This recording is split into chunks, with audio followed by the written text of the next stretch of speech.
Good morning, class. How's everybody? We are in another exciting lecture of economics, and I have great news. We have finished topic 3. We have moved on to topic 4, and today we're going to be looking at this idea of pure competition. We've actually already been looking at this idea because if you look at some of the principles that we've been talking about, they kind of assume that we have pure competition, right? They assume basically a perfectly pure competitive environment, right? But we're going to find that that's not always the case. And but before we find that out, we're going to first we're going to learn all about pure competition here. Start off with a video, and then I have some slides for you. Perfect competition is a market structure with a large number of firms that produce the same product. Perfect or pure competition really only exists in theory to help us understand and compare different market structures. However, there are some real markets that do come close to being perfect. For example, take grains, dairy products, and other agricultural produce. These items are commodities. Real-world commodity markets are nearly perfect. In reality, commodities can vary in quality and logistic availability. But basically, an apple is an apple, and price is the key factor buyers use to decide which commodities to buy. When price is the only distinguishing factor, sellers must compete through efficiency. Economists call these markets perfect because they are the most efficient. The sellers who enter a perfectly competitive market have to produce their goods with efficiency so that they can cover their costs with the price the market sets. In theory, anyone can enter a perfectly competitive market. Now, 4 conditions are necessary for perfect competition. First, the market must have a large number of buyers and sellers. And second, the products must be exactly the same or identical.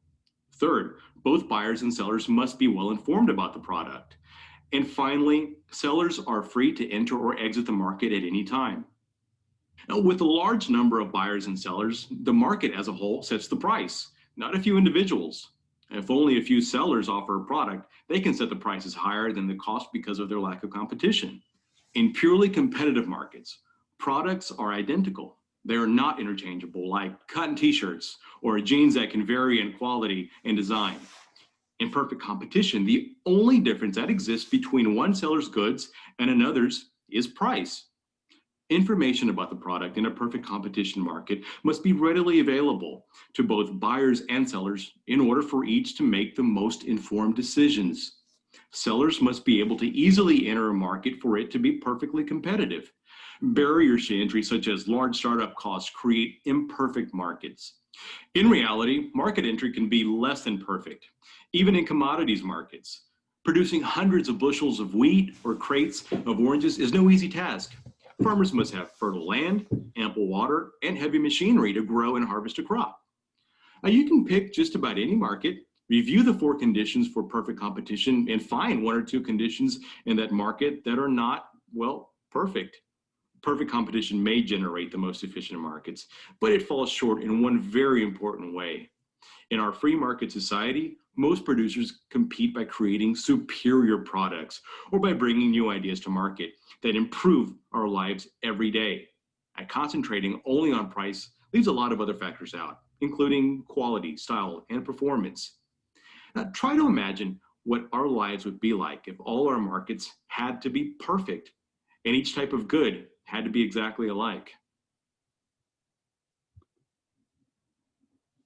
All right, we're probably, going to find that we're lucky to not be in a perfect market, right?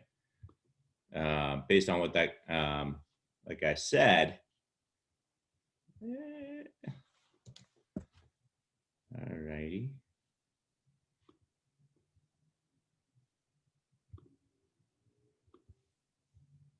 I'm just guessing there on that one, moving the stuff around on my screens here. We're going to do it this way.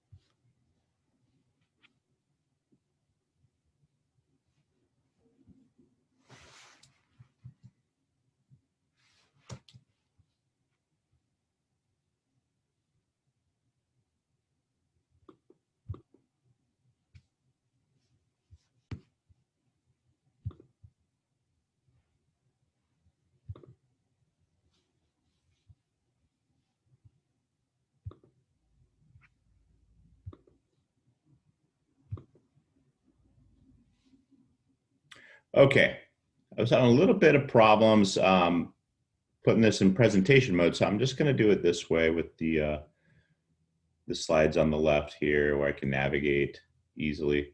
So once again, we tried to look at the picture and see why exactly they have this picture for this idea. And for me, it's pretty clear, especially from the video.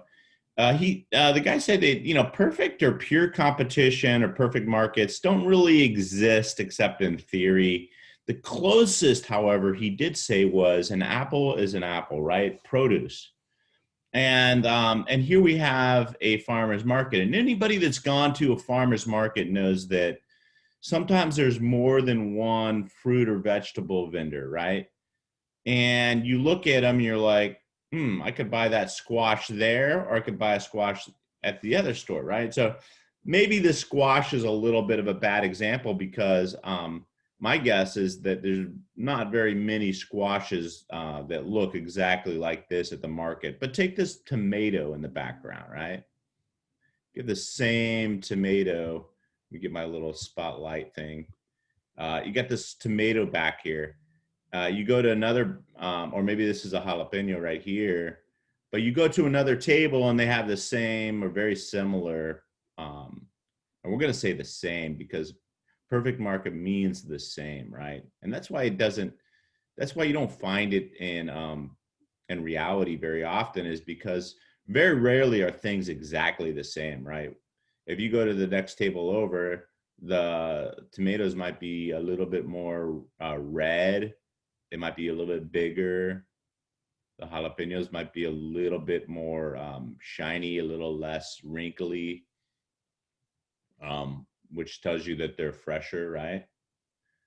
But that's why they have this picture, right? I'm guessing. Maybe we'll see this again. The objectives for today describe the characteristics and give examples of a perfectly competitive market. List two common barriers that prevent firms from entering markets. Describe price and output in a perfectly competitive market. Okay. The key terms: pure competition. That's what we see in a perfect market. Commodity. Commodity is a good, right? Goods and services. This is the goods that we're selling. Barriers to entry. These are things that keep sellers or entrepreneurs out of the market. They could be government regulation. They could be or requirements, government requirements. They could be a cost of startup.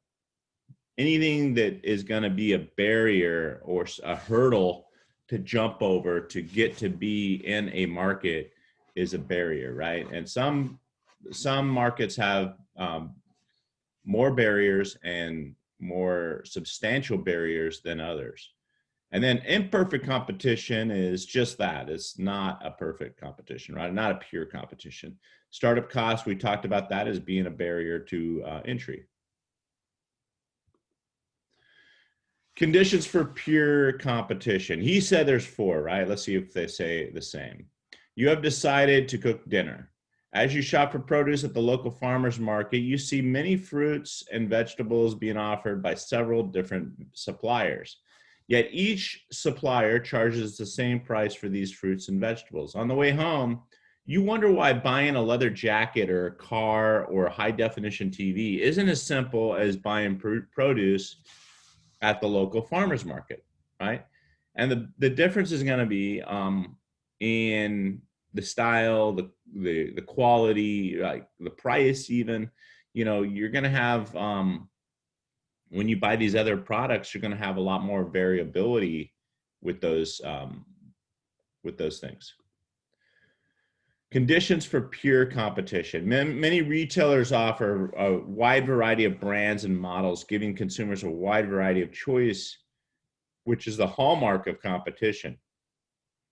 However, we know that these cameras here, these digital cameras, are not exactly the same, right? So this would not be pure or perfect competition. The products differ slightly, right? And that's why we can't call this a pure competition. Pure competition there are many firms, right? I mean, as many sellers. Think of the farmer's market. It's not just one table of oranges, right? You have three different people there selling oranges. A variety of goods, none. Okay. What they mean here is that an orange is an orange is an orange is an orange, right? An apple is an apple is an apple is an apple. There's not a variety. They're all the same type of apples or the same type of oranges at the different vendors, right? At the different stores. Barriers to entry. There are no barriers to entry. If you want to get in the business, you can set up shop, right? And then control over prices. The vendors have no control over prices. The prices are set by the market, right? By what the sellers are willing to pay, right? You see these things and you start saying, wow, that's not how real life is. And that's why this is more of a theory, right?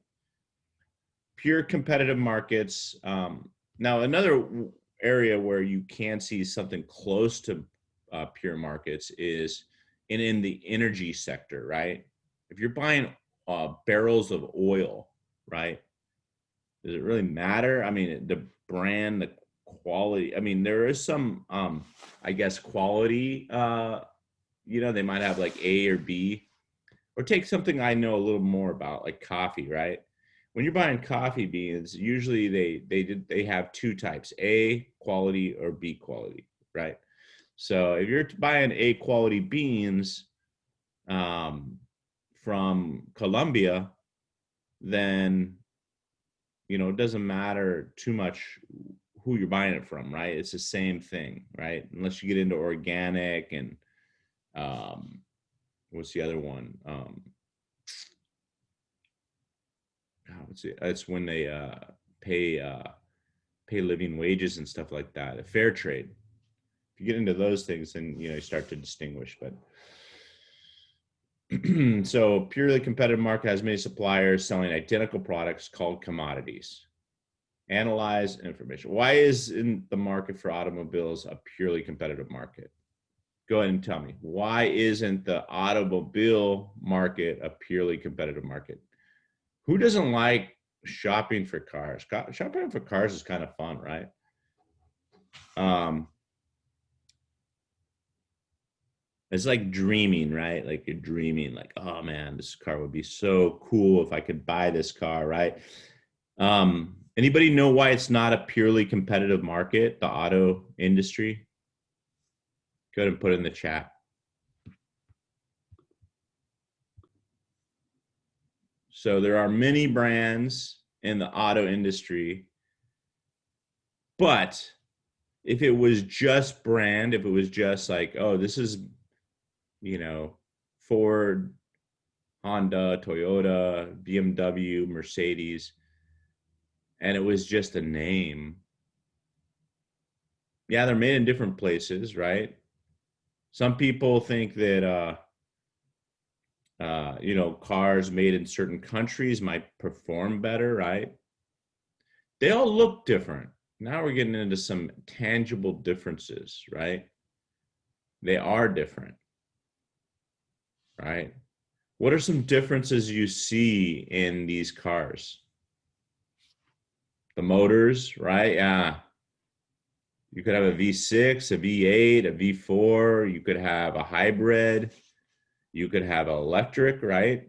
You could have um, fuel injection. You could have, what are some other uh, things you could buy on a car?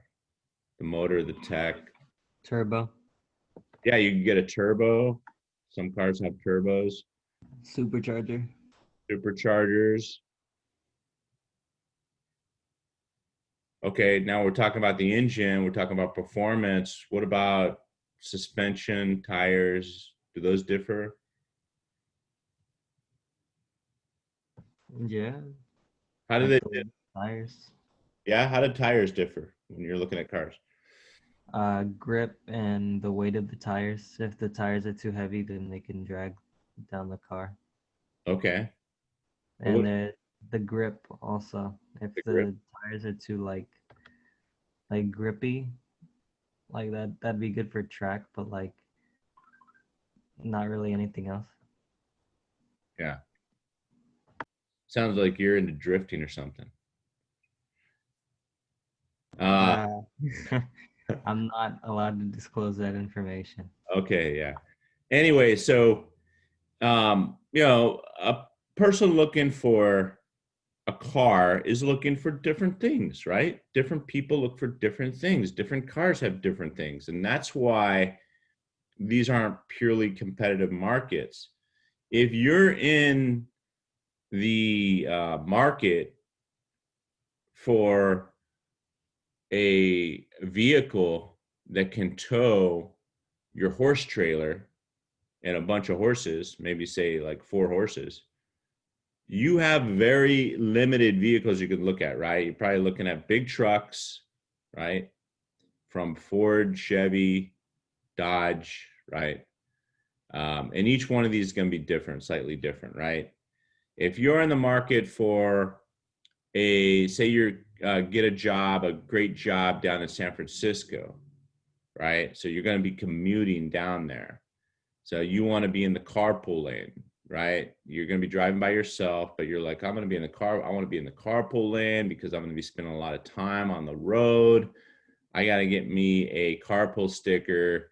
Now you're limiting yourself to electric cars that qualify for the sticker, electric or hybrid, right?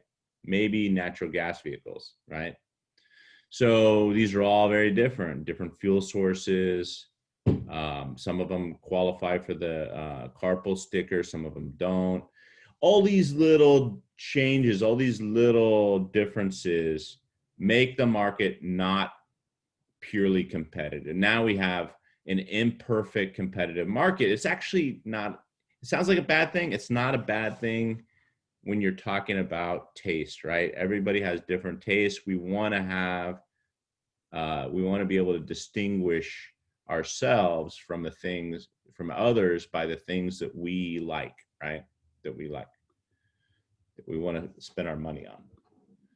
Factors that make it difficult for new firms to enter the market are called barriers to entry. Barriers to entry can lead to imperfect competitions. A market structure that fails to meet the conditions of pure competition, right? If you have too many barriers to entry, it's imperfect competition. The people inside the market, the people that are already selling stuff, they are enjoying basically protection from competitors. When that happens, you don't have pure competition, right? Common barriers to entry include startup costs and technology. If your startup costs to start a business are $10 million, guess what? You have some huge barriers to entry to keep other people out, right? A movie production company requires so much equipment that it usually has high startup costs, right? All these cameras, the lighting, all this stuff costs a lot of money, right? And um, so if you wanted to start a business, a movie production company, you would either have to start like very bare bones basic, and you're not going to be able to compete with some major producers, or you're going to have to spend a lot of money to buy this equipment um, that you need to attract the customers, right? One of the primary characteristics of a purely competitive market is that they are efficient, right? Competition in these markets keeps both prices and production costs low. It's a race to the bottom, right? We're trying to find the lowest possible way to produce an apple or whatever it is that we're making, right? Firms must use all inputs, land, labor, capital, or organizational skills, machinery, equipment, which is physical capital, to their best advantage. As a result, the prices that consumers pay and the revenue that suppliers receive accurately reflects how much the market values the inputs used to produce products. And purely competitive markets, prices correctly represent the opportunity cost of each product, right? We're talking about breaking down um, the cost to make a product to the most lowest form, right? That's what I mean by race to the bottom. You're trying to bring that price as close to zero as possible, right? Now, what that's going to allow you to do is sell it for cheapest, right? As cheap as you can. And by selling it for as cheap as you can, you're going to increase the quantity, right? We see that that demand curve go out, right, to the right. So that's purely competitive markets. You get to the point where it's like, you're making money because you're selling so much quantity. You're only making pennies on the dollar, in terms of your profits, but you sell so much that you make a lot of money. And that's how it works with these purely competitive markets. They, like I said, they don't really exist in real life. Pricing under pure competition. Competition forces suppliers to keep price near one another, right? You're not going to vary too much from the other person. If you vary too low, you're going to lose money, right? And you might not make as much as your cost. If you go too high, no one's going to buy your stuff because they can just go to another person and buy it for cheaper, right? So you keep it close to your competitors. It's most efficient suppliers sets the lowest price, right? You dial in your production of apples, right? And you get so efficient at making these apples that you get your price down. And everybody else has to match you. They have to become as efficient as you to stay in the market. If they can't, guess what? They get pushed out of the market, right? They go under. They have to go find something else to do. Competing firms must meet that price or they lose business. Competitors' prices are driven down to the lowest price. Suppliers who cannot meet the price must leave the market, right? That's what happens in these pure competition markets. It really is the race to the bottom. The winner in this system is the consumer. You are getting the cheapest possible price for products because there's just pure competition going on. Suppliers must match the lowest supplier's price or exit the market. Why are consumers unwilling to pay one supplier's higher costs in such a market? Well, we know there's no difference in the product. Why are you going to spend your money on something that's higher in price when there's absolutely no difference?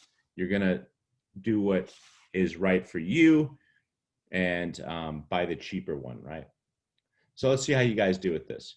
Why are individual suppliers unable to set their own prices in a purely competitive market? What do you think?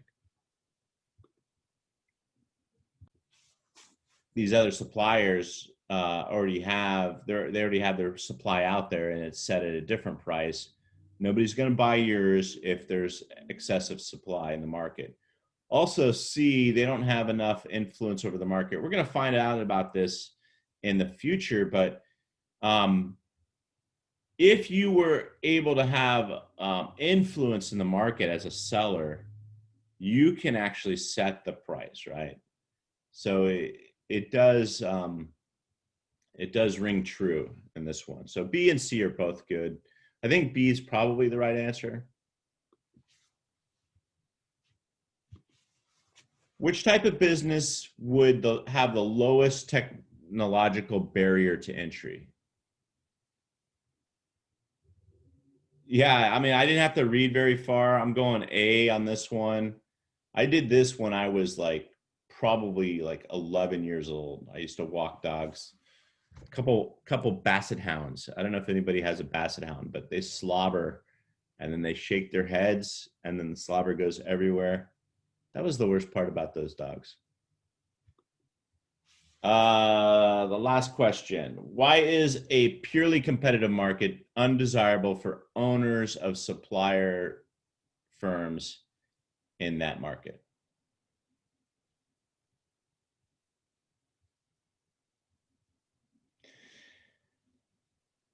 Yeah, it's going to be low profits, right? D. Um, and that's why in America and other places in the world, all over the world, actually, you see imperfect markets, right? You see, I mean, go back to our example of the auto industry, right?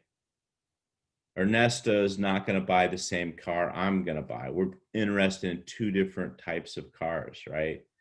I'm old and I'm looking for something different than a young person, right? So I have kids, you know, I have people to uh, transport around town and stuff like that, even though they're starting to drive themselves. But, um, you know, if you're a young person, you know, you're not likely to have a baby yet. And so it's just you, maybe your girlfriend or boyfriend, right? Or your friend. You know, you can get a two-door. It's fine for you. For us older people with families, you know, we got to get like the 7-seater or something, right? The minivan or something like that. So that's why we like imperfect markets where we have a variety. You could even look at this in terms of, let me stop recording.